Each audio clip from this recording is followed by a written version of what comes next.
I snowboard because I love it. I generally have the most fun when I have no agenda. I don't have to go anywhere. I'm not trying to get the best trick or be the fastest, but just traveling on the board.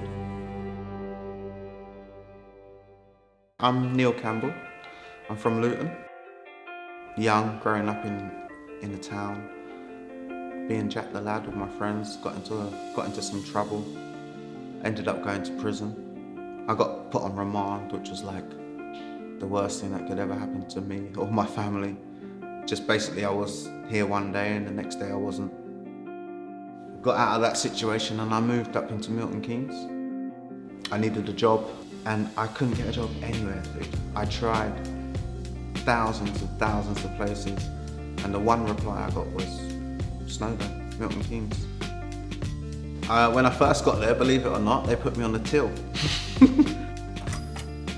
And that was partly because I didn't want to go on the slope. And that's where I stayed for probably 2 or 3 months.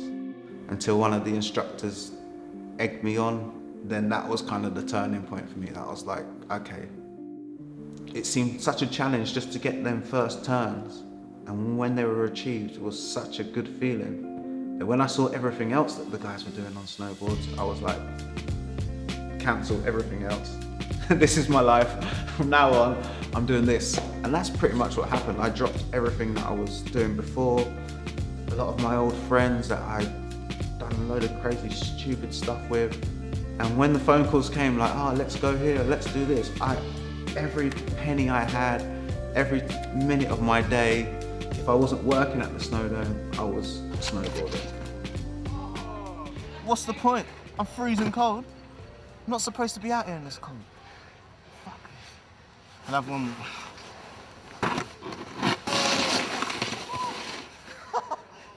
That's what I mean.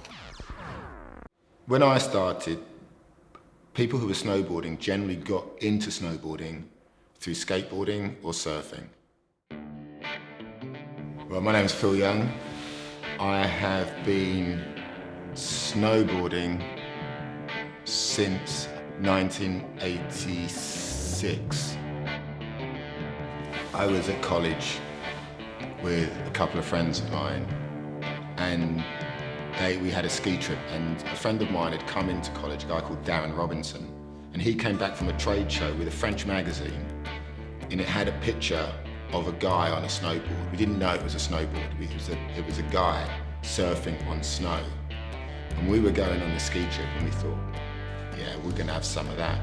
We got these 8x4 sheets of plywood, went home and made these snowboards. We cut them down, screwed another piece on for a nose, even put a little fin. So we created these things and we went to a resort, a place called Courmayeur. And all the other guys in the lift were serious. There were ropes, crampons, ski tourers, and then there was the 3 of us 16-year-old boys with these homemade snowboards. And we got out and it was a powder day and we strapped up my feet into these roller skate boots and managed to get down to the bottom of the mountain. The 3 of us got down to the bottom of the mountain just laughing. Couldn't believe that we had actually succeeded in this thing called snowboarding. As a community, we have created some incredible things. We've created things in the context of the environment that we know, that we're brought up with. And that environment is concrete and steel and glass and tarmac. People say, oh, the outdoors is for everyone. The outdoors isn't racist. No one's stopping you. Absolutely, we're stopping ourselves, of course, because I'm a firm believer you can't be what you can't see. And if the outdoor industry doesn't say or doesn't represent people of colour, how do you know that it's for you? From a 5-year-old kid, you're aware. Let's compare this being inside the Snowdome to being in the mall of where the Snowdome is, you know? I could be dressed in my snowboard kit, going snowboarding, and it would be fine. But I could be outside at the smoking shelter having a cigarette, and the security guard comes up to me and asks me what am I doing. And I'm not going to sit here and say that's because that person is necessarily racist, but maybe it's because they don't expect to see me at the snow dome. You know, the council estate was literally across the road from the snow dome, where there were hundreds of people that looked like me. When we started snowboarding, you go to a ski resort. If you were a snowboarder, people would look at you in that way, regardless of your colour. It was seriously like that. We were hated by everybody, and we really embraced that. People just looked down at you because you were snowboarding, because it wasn't legit in that mountain culture. And then snowboarding came along and it said, fuck you. And people would dye their hair and play loud music and come in with that skate punk rock attitude. There was nothing somebody could give you that made you better than somebody else. But what I was never told was, oh, you're good because you're black. Like I was told when I was running, or like I was told when I was playing football. Like that didn't happen in snowboarding. It wasn't a case of, oh look, there's an Asian guy, oh look, there's a couple of black guys over there. It was just like, oh shit, what's this snowboarding thing? 1 year we were working at a show in Munich, just a trade show, and I got almost jumped by the security, and they just couldn't understand that I was working at the show on the stand, and all of the stuff I was given to me by my employers. And it kind of made me feel real isolated at that time. And I felt like this big, you know, being accused of stealing, essentially. Being on the mountain, being snowboarding, stuff like that never really happened. But when it was back into an environment which was more corporate, suddenly I was the black guy again. And that's how it felt.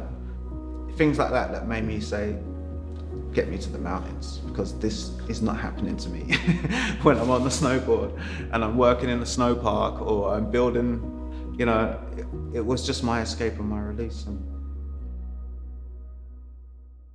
It feels empowering. It feels really empowering to know that even where I am, I'm always learning something about myself, something about snowboarding, and I know who I am now. My name is Ebony Knight and I've been snowboarding for 6 years. So my youth club, there was just one day where they were asking if I wanted to learn how to snowboard. I was like, of course, yes, I would love to do that.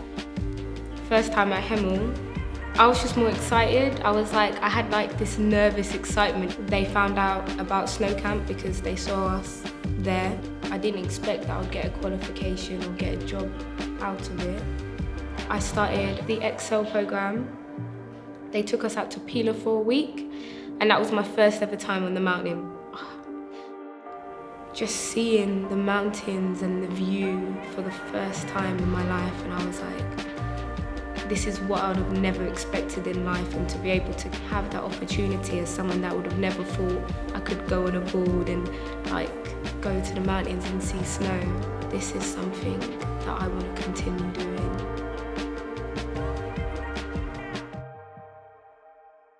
It doesn't matter where you're from, who you are, how you approach the mountains, is that there's more than one narrative, and you should embrace them, because until you embrace them, people just aren't going to be interested.